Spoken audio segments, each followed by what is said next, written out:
Thursday edition of PFT OT Hall of Fame game coming tonight. Topics that we didn't get to today during our 2 hours together on PFT Live, Chris. But I want to start with something that we talked about a couple of times, and I want to put the exclamation point or the question mark or the ellipses, the to be continued on the end of this. Tom Brady's contract expires after this season. We don't know what's going to happen next.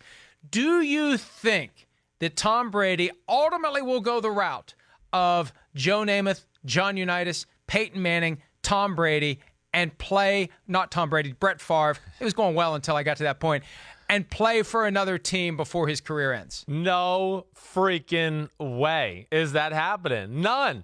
I mean, you could just put that on it, period, right there. How about that one? Just period. It's over. Don't even worry about it.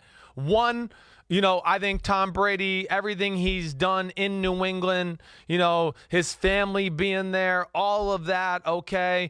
And the New England way that you talk about, I don't think he'd want to deal with another organization because he's just so used to the way things are done so remarkably well in New England that I think it would frustrate the hell out of him to go to somewhere else, which is going to seem like almost second rate to him. Two, this. I mean, he might as well be Tom Kraft Brady. I mean, he's part of the Kraft family. And like you've heard, we heard Tom Curran say, he thinks Belichick's going to back off when it comes to negotiating the Brady thing and all that. I totally believe that. He probably is. He realizes this is a Kraft Brady thing. He's got nothing to do with this one, and he'll let them figure it out and just go, okay, let's do it. So I don't think there's any way, Mike.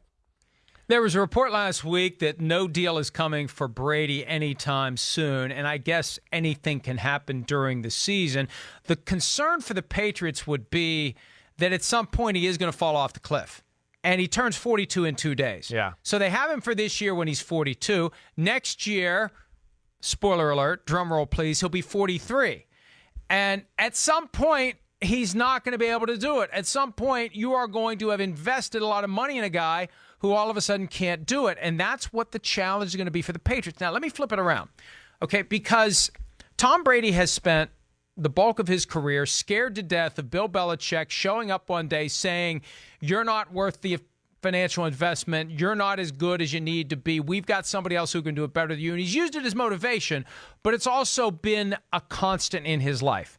What if he gets through this season, he doesn't have a contract for next year, we don't know what the Patriots are going to do, we don't know what he's going to do. What if you're another team, and you're a team that has a pretty good collection of players and could just use a quarterback to push you over the top, and there's always teams that are in that mindset, that are in that mode. Apart from what he can do for you as a football player, think about what he can do for your business. And I know that it's not prudent for owners to launch the preseason press conference by saying, we just really want to make a lot of money this year, but they really just want to make a lot of money. You're going to make a ton of money if you have Tom Brady. You're going to sell all your tickets instantly. You're going to sell hundreds, if not thousands, of Tom Brady jerseys. The idea of a 12 Brady jersey that isn't white and silver and blue. The guy's still moving merchandise unlike anyone else. From a business standpoint, the idea of being able to pilfer Tom Brady for a year or two is going to be too tempting for 31 other owners to collectively say, he's not leaving, he's just going to stay with the Patriots. Well, yeah, hey, do they make a call maybe at the end of the year to the agent or something like that? I mean, to what you're saying, it's very real. Yeah, I mean, he would do remarkably well for any franchise where he went to. He's going to make them a ton of money. He's Tom freaking Brady. I mean, he's maybe the most notable superstar in sports history in America. I mean, he's up there with Michael Jordan, Babe Ruth, and LeBron James, and Muhammad Ali at this point. So, I mean, you're right. I just don't think, first of all, I don't think money is going to matter to him. I mean, he's already proven that it doesn't matter. And I just think he's a routine guy. I mean, he gets to bring his trainer in the building, and he's got everything the way he wants it in New England. Yeah. And I think he's finally at the point of his career where, I'm sure he goes home, like you said, and is like, Belichick's so annoying. I'm sure he has days like that. Oh, damn, I wish he'd stop yelling at me. But I think, ultimately, he's got a nice little niche for himself there in the New England franchise. How about the Dolphins? Well, yeah, I hear you. Okay, yeah. How about him? I know, but you're going down Crazyville right now. Just stop. Move on to the next subject. Let's have some fun in Crazyville. Why? How about the Dolphins with Brian Flores and Chad O'Shea? Let's go. How about the Lions? Oh, how about the Lions if they decide? He wants to go to the Dolphins and do a rebuilding. That's what he wants to do. Tom's going to go, I'm 43, but I want to rebuild. Hey, how about see you later, Jimmy Garoppolo? Welcome home, Tom Brady, to the Bay Area.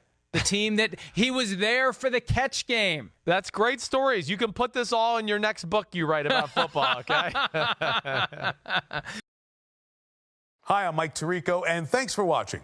Make sure to hit subscribe for the latest news and highlights from NBC Sports.